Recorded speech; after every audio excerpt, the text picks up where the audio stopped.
Halo semuanya, selamat datang kembali di channel ini. Admin harap kalian semua dalam keadaan baik-baik saja ya. Oke, beberapa saat lalu kita tahu kalau rumah produksi yang menggarap live action dari Gundam yaitu Legendary melalui Instagram resminya baru aja membagikan first look dari Gundam yang bakal hadir di filmnya nanti. Tentu di post foto tersebut mengundang banyak perhatian fans Gundam ya. Kalau proyek ini kayaknya bakal benar-benar serius ya digarapnya. Mengingat ini proyek juga bukan proyek yang sembarangan. Kan kita tahu sendiri franchise Gundam itu besar. Makanya rumah produksi seperti halnya Legendary ini harus berhati-hati dalam membuatnya. Nah, Gundam itu soalnya udah punya nama tersendiri ya di kalangan fansnya, terkhusus dalam ranah mecha. Makanya buat admin ini jadi tantangan tersendiri sih, membuat Gundam ke dalam bentuk live action tanpa ngilangin esensi dari cerita serta penggambaran-penggambaran lain yang bisa jelasin Gundam banget. Jangan sampai film live action nanti menjadi mimpi buruk kedua bagi para fans Gundam ya. Kenapa admin bilang mimpi buruk kedua? Karena sebelumnya proyek live action semacam ini bukanlah kali pertama dalam sejarah Gundam. Sebelumnya Gundam juga pernah dibuat dalam versi live action ya, dan bisa dibilang menjadi sebuah terobosan pertama bagi franchise Gundam itu sendiri, dimana nama Gundam saat itu bisa dibilang menjadi mendunia lah. Yap, film live action tersebut ialah G-Savior, film pertama Gundam dalam versi live action yang digarap oleh rumah produksi asal Kanada. Meskipun bisa dibilang menjadi terobosan pertama yang nandain franchise Gundam telah berhasil menembus pasar dunia, realita yang terjadi tidak demikian. Film ini justru menjadi live action Gundam yang terburuk. Malah bisa admin bilang menjadi live action adaptasi terburuk. Tapi yang menjadi pertanyaan, emang seberapa buruk sih film ini? Dan apa yang sebenarnya dipikirin Sunrise selaku yang punya hak ciptanya ya, pas pertama kali film ini rilis? Oh ya, pertanyaan ini sekaligus juga menjawab pertanyaan dari sobat awam kita ya. Oke, daripada kelamaan lagi, mending langsung admin bahas aja ya di video ini. Tapi sebelum kita bahas, seperti biasa, admin mau ingetin dulu nih, buat kalian yang belum subscribe channel ini, untuk terlebih dahulu tekan tombol subscribe di bawah video ini, sebagai bentuk dukungan kalian terhadap channel ini. Kalau udah, yuk kita bahas.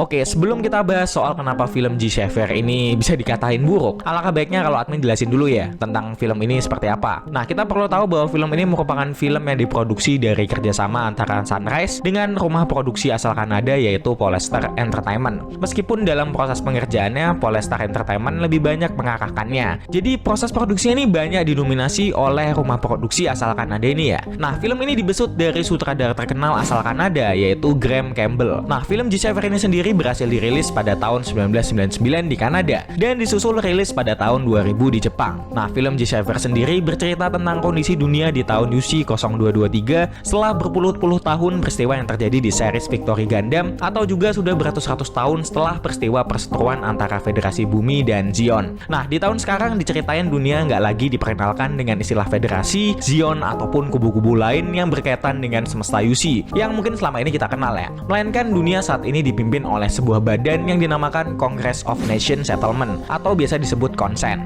Selain Konsen ada juga Settlement Freedom League. Nah, keduanya diyakini sebagai badan penerus dari Federasi Bumi yang kita kenal selama ini. Meskipun keduanya diyakini sebagai penerus, keduanya memiliki pandangan berbeda mengenai tujuan politisnya, sehingga hal ini menyebabkan kedua belah pihak berseteru dan mengklaim sekaligus membagi wilayah-wilayah kolonial luar angkasa, yang mana semenjak Federasi berakhir, koloni tidak lagi disebut koloni, melainkan menjadi settlement atau pemukiman. Nah, pihak Konsen menguasai settlement dari set 2, 3, 5, 6, 7 beserta sebagian besar aset milik Federasi sebelumnya ya. Sedangkan Settlement Freedom League menguasai settlement dari set 1, 4, dan Kota Bulan. Ya, intinya di tahun dalam cerita G-Savior ini, perseteruan bukan lagi soal penduduk bumi dengan penduduk luar angkasa, di mana bumi lebih banyak dikapitalisasi oleh sebagian orang, melainkan di masa sekarang masalahnya bakal jauh lebih kompleks lagi. Nah, diceritain masalah yang terjadi dalam G-Savior ini ialah soal kritis pangan, di mana diketahui bahwa bumi yang semakin lama tidak stabil, ditambah juga jumlah penduduk yang semakin lama semakin besar, membuat pemerintah atau badan Konsen ini yang mendominasi sebagian wilayah di dunia tidak dapat memenuhi kebutuhan pangan masyarakatnya. Nah, di satu sisi Konsen sedang kebingungan untuk memenuhi kebutuhan pangan masyarakatnya, di sisi lain di set 8 yang merupakan set di sebuah settlement bernama Gia sedang menciptakan sebuah penelitian yang akan menjadikan sebuah terobosan guna menyelesaikan persoalan pangan yang selama ini melanda umat manusia.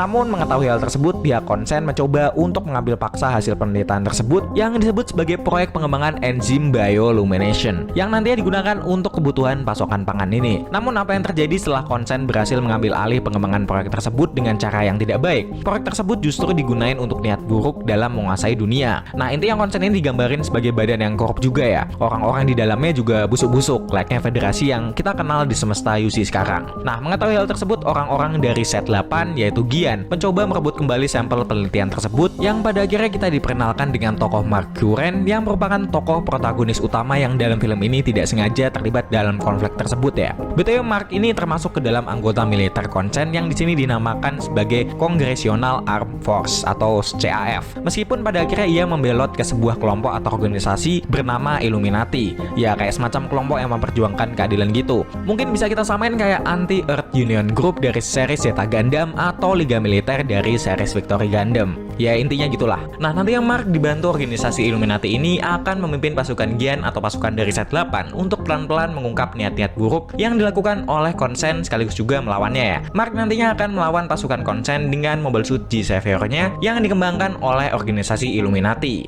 Ya secara garis besarnya gitulah ceritanya. Meskipun ya sebenarnya banyak konflik-konflik lain yang bukan sekedar konflik itu aja, seperti konflik masa lalu dari Mark itu sendiri, terus konflik tokoh-tokoh lain, serta banyak lagi. Nah, yang menjadi pertanyaan sekarang, memang seberapa buruk sih film ini? Oke, perlu admin garis bawahi dulu kalau proyek ini tidak murni 100% dipegang oleh Sunrise ya, yang berpusat di Jepang, melainkan banyak didominasi oleh Polestar Entertainment sebagai pemegang hak penuh dalam produksi film ini. Karena itulah Sunrise tidak dapat berbuat banyak dalam mengotak-atik ceritanya ya mungkin. Dan inilah yang mungkin menjadi alasan dalam film ini kita tidak pernah mendengar istilah Gundam, bahkan judul G-Savior-nya sendiri yang mengacu ke Mobile Suit utama yang dihadirkan dalam cerita ini bukan disebut sebagai Gundam ya, melainkan disebut sebagai bentuk dari evolusi Mobile Suit gitu. Meskipun ya kita lihat bentuknya kayak Gundam banget gitu ya. Nah, film ini memakan biaya yang dikatakan super rendah yang diyakini hanya sekitar kurang dari 9 juta dolar. Padahal kita tahu sendiri membuat sebuah efek animasi CGI Gundam yang nyata merupakan hal yang sulit pastinya. Banyak sekali efek-efek CGI yang harus ditampilkan ke dalamnya. Sebab live action Gundam tanpa Gundam ya pasti bukan Gundam dong namanya.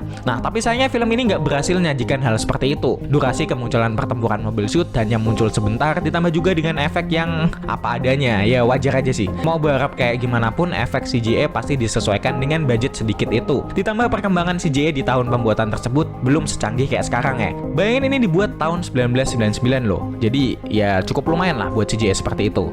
Nah, dalam film ini sendiri porsi cerita lebih banyak ditunjukin ocehan-ocehan dialog dari tokoh-tokoh yang terkesan kebanyakan buat admin. Ya meskipun percakapan dalam dialog itu penting juga ya buat membangun cerita. Tapi yang menjadi masalahnya aktor-aktor yang dipilih untuk memerankan tokoh-tokoh dalam film ini sangat terasa begitu hampa gitu. Kurang cocok dan berani aja gitu dalam memerankan tokoh-tokoh yang atmosfernya cerita Gundam banget. Admin nggak masalah kalau film ini dikemas ke barat-baratan banget ya. Kayak mulai dari penggambaran tokohnya yang keamerikaan banget, ditambah juga pemilihan namanya. Tapi ini masalah acting sih sebenarnya. Iya, actingnya yang bisa admin bilang kurang banget. Nah, setidaknya kalau udah kurang gini kan ditolong lah sama porsi action tempurnya. Masalahnya ini kurang juga gitu loh. Makanya mau berharap kayak gimana pun ya kayak gini hasilnya. Nah, di sini juga yang nggak kalah buruknya ialah bagaimana penggambaran visual dari film ini ditampilkan. Buat admin yang nggak paham banget soal perfilman, film ini nggak ada sinematiknya banget. Pengambilan gambarnya buat admin kaku banget, apalagi kalau kalian nonton di beberapa scene di mana para tokoh sedang melewati Mobile Suit dalam kokpit. Itu parah kaku banget sih. Ingatin admin sama seri-seri Power Ranger pas lagi di Megazord gitu. Tapi untungnya untuk jalan cerita harus admin akui ya sebenarnya nggak jelek-jelek banget. Cuma ini masalah pengemasannya aja. Karena ceritanya sendiri buat admin ya memang Gundam banget, dimana nuansa-nuansa politiknya terasa banget. Oknum-oknum dari pihak konsen memang gambarin banget bagaimana wajah pemimpin yang buruk. Betul perlu diketahui juga ya, meskipun film G-Savior sendiri berlatar waktu di UC 0223, banyak yang bilang G-Savior ini tidak termasuk ke dalam cerita kanon dalam UC dan bahkan cenderung masuk ke dalam alternate universe. Hal tersebut diungkapkan oleh bapak Gundam kita yaitu Yoshiyuki Tomino yang menyebutkan bahwa G-Savior ini tidak termasuk ke dalam cerita kanon atau cerita utama. Bahkan Sunrise pun sendiri secara tidak langsung tidak pernah mengakui bahwa G-Savior adalah bagian dari universe Gundam. Jadi ya kesannya G-Savior ini ibarat anak yang nggak dianggap gitu. Tapi wajar sih, sepertinya memang dari awal Sunrise udah nggak berharap banyak sama ini film. Itu terlihat bagaimana unsur-unsur yang terdapat dalam semesta UC-nya nggak terlalu dimasukin. Bahkan kata Gundam sendiri sama sekali tidak pernah disebutkan di filmnya. Nah kalau semisal gini, mending film dari G-Savior ini kan nggak usah ngelibatin unsur-unsur semesta dari UC. Ya cukup aja nyeritain Gundam tapi nggak usah pakai embel-embel UC segala. Ini yang mungkin bikin film dari G-Savior ini dianggap sebagai film yang buruk ya. Kan kita tahu fans Gundam itu lahir dari cerita UC yang merupakan semesta utama di Gundam. Makanya pas tahu ini film ngambil latar belakang cerita di semesta UC, ekspektasi fans pasti tinggi banget.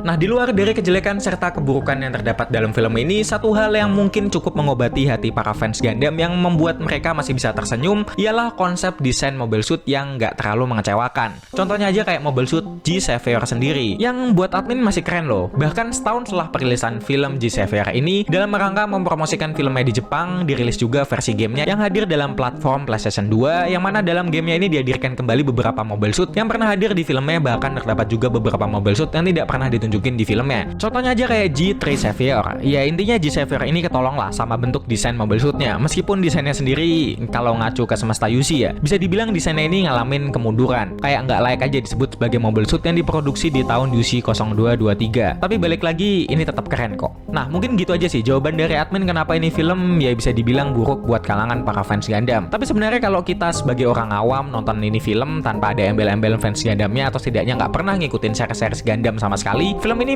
nggak terlalu begitu buruk kok. Yang bikin buruk ya karena ada embel-embel Gundamnya aja yang jauh dari ekspektasi para fans Gundam.